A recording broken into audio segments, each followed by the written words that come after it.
Issue 89. We start out with Sonic finally getting in contact with his friends from the Special Zone. Wait, how? The Omniviewer is frozen in time, and if he could do this, why couldn't he do it earlier?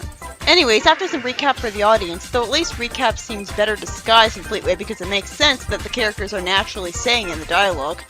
Like, I haven't felt like Short Fuse was doing glaring recap much. He just said that he was in the armor, and that made him badass. It makes sense that he would be boasting about that.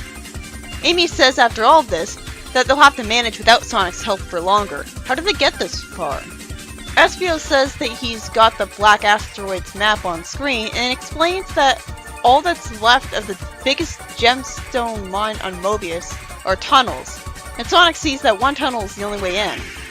Mighty says that the plan is to take Supersonic to the center of the asteroid, leave him there, and set off a graviton bomb which will seal up the main tunnel. Won't that kill Omni and Supersonic as well, which Sonic would be less rational to object to? Mighty says it's worth a shot at least after Sonic lampshades that Supersonic isn't killed that easily. The spaceship they're in hits something, and Fang complains that hurt, and says that when he's shrunk himself to that size, he has to remember to be more careful. He finds an inspection hatch as the Chaotix get to the Black Asteroid with him in tow. Vector worries about crashing potentially, and Fang, with bloodshot eyes, plans on him doing just that, while revealing that he's being paid to try to steal Supersonic for Lord Sidewinder.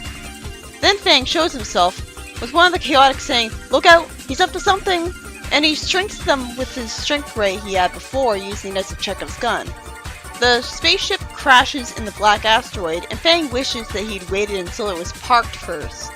With the Chaotix in a bubble and Sonic free because of his super speed, he says that he always wanted to keep pets. Will that be merciful of him instead of killing them, even if embarrassing? The story ends with Sonic wondering what he can do at this size.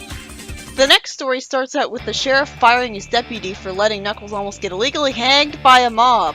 That's right, they had that almost happen in the Sonic comic. And yet they still don't take enough risks.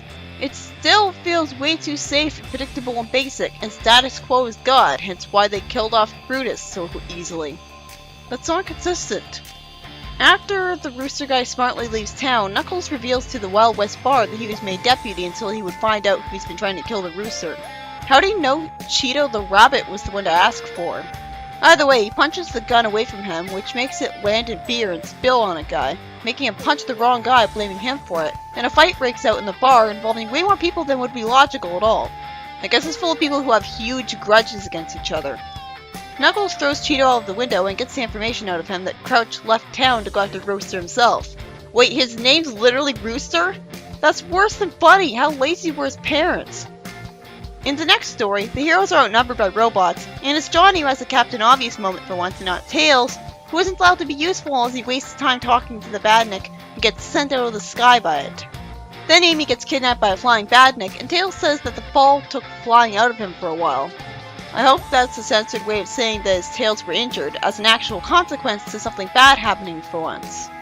Johnny admits that the team isn't strong enough without Sonic, and Tails rolls his eyes at that, as if he's become more independent of Sonic from his solo ventures, and he says they're not finished yet.